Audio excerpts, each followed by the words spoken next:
everyone, thanks for tuning in once again to Smash Factor Golf Coaching. Today I'm going to take you out on the golf course and we're going to look at an essential shot for helping you lower those scores when you're out there. We're going to have a look at how to consistently get that ball up over a bunker, no problems, stopping it close to the pin.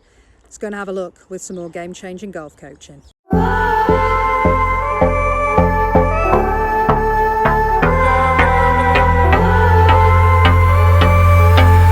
Hi everyone, and thanks once again for tuning in to Smash Factor TV. My name's Natalie Adams. So today we're having a look at a very common situation for a lot of golfers which can ruin the score on a hole, and we're going to look at how you can save par even though you have to chip over a bunker. Now this is nothing to worry about, and the first thing you've got to focus on here is your mindset. Okay, you don't want to be worrying about this bunker in front of you at all. If you can hit a good steady pitch shot, there is no problem there at all. And the other thing we're going to have a look at here as well is you do not have to throw the ball really high into the air. Now a lot of people that I work with will choose their most lofted club. They'll want to set up to the ball and then try and hit it really high, end up falling backwards and scooping with the wrists. Now those things are going to not make it easy to get the ball into the air, and you're going to end up knifing it straight into that bunker. Okay, so first thing I would say is go and have a look at how much green you've got to work with.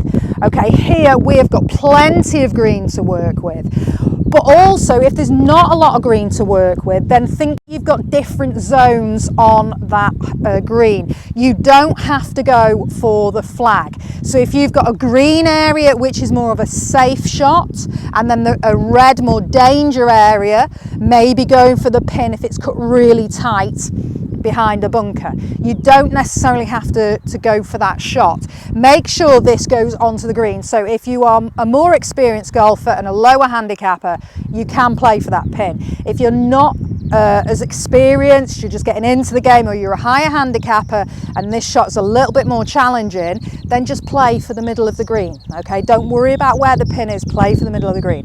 But here we have got a lot of green to work with here. I would say this shot is about 30 yards in total to where the flag is, and the bunker is only in the first kind of 10-12 yards of that, so there's plenty of room over that bunker. And if you've got time, if it helps, go and have a look at how much room you've got to work with. So now you don't have to pick your most lofted club.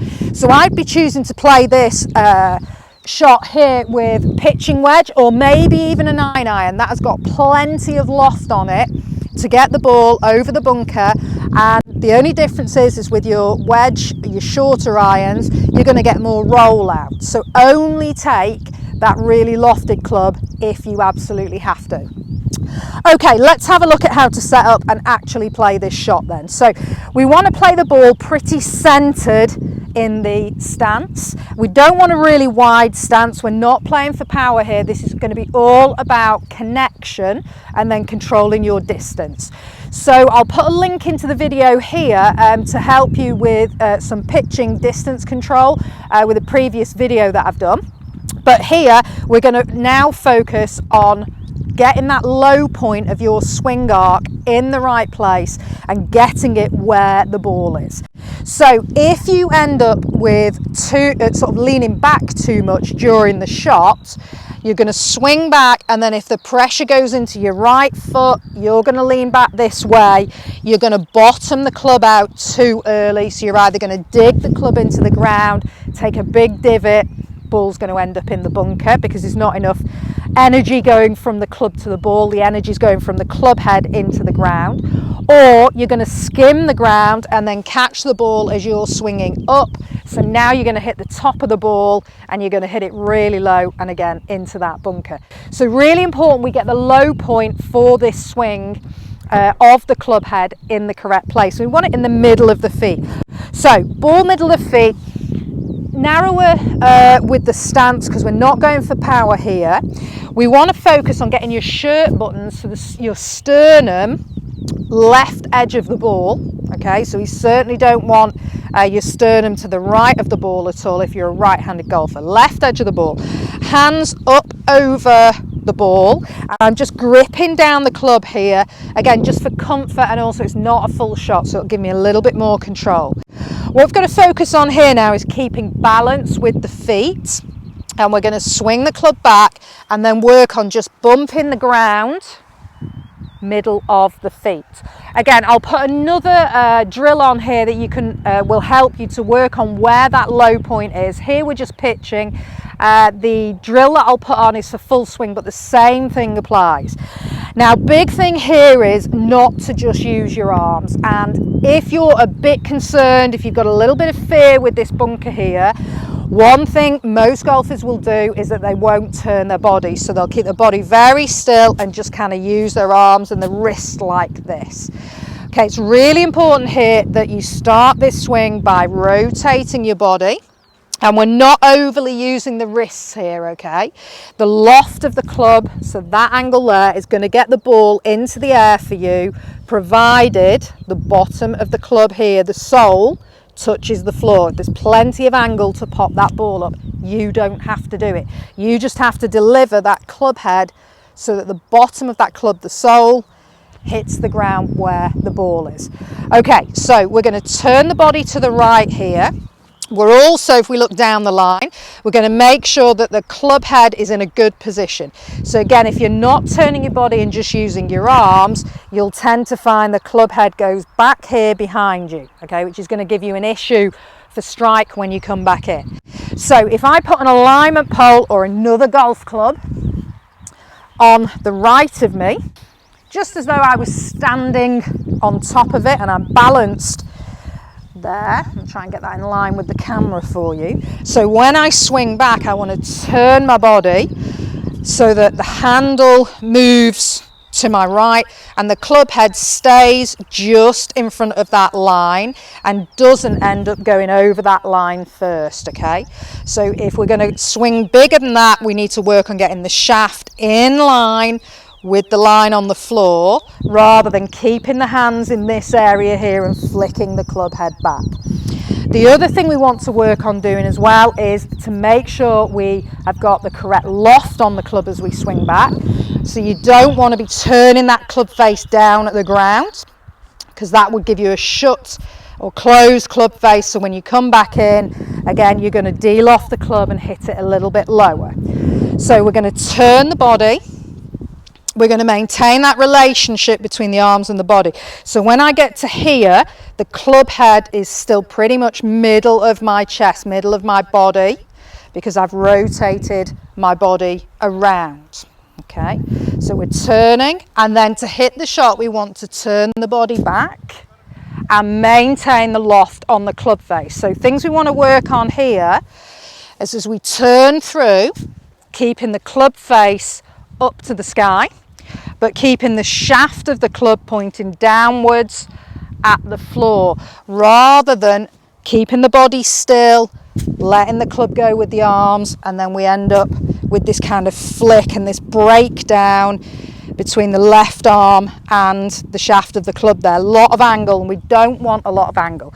Okay, if you're someone that does get a little bit wristy, just take an alignment pole, place it behind the club so that it's touching your left side there, and when you swing back, as you turn through, you want to turn through, and you can see that that alignment pole doesn't hit my left side. Whereas if I break my wrist, you can see there that I'll get the feedback, because I'll feel that alignment pole hit my left side. So just show you that once more, we want to swing back. Again, from this angle, we talked about the movement on the backswing. You can see how I've got this the alignment pole here quite close to my body. I haven't just used my wrists and flicked the alignment pole out to the right of the target, which brings the club head back behind me too much. So it's turn my body, keep this alignment pole close to me, and then rotate my body towards the target, and just really working on not flicking the wrist up. We don't have to help the ball go in the air here. Okay, let's give that a go, and let's see how close we can get this shot.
and that pops the ball up really, really nicely there.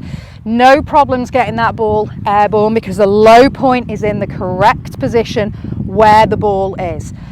That'll help you to get a lot more shots over bunkers. Use the drill that I put on before for the distance control, just to help you with how far back and through to go. But know those distances for how far back and through to go for the ball to land.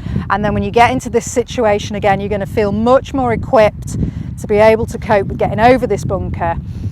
You'll improve your scores instead of dunking it into the bunker and ending up having to take another shot, or thinning it out of the bunker, chipping back, 3-putting, and the scores starting to leak shots and the scores going up. So have a go at doing that. Work on getting that low point in the correct place. Remember, don't be too wristy. Turn the body as you go through. Trust the loft of the club. Your job is to get the bottom of that club just to touch the ground, pretty much where that ball is. If you keep your balance, really will help you do that. But have a go at that the next time that you're out practicing on, or you're on the golf course. It's another game-changing golf tip.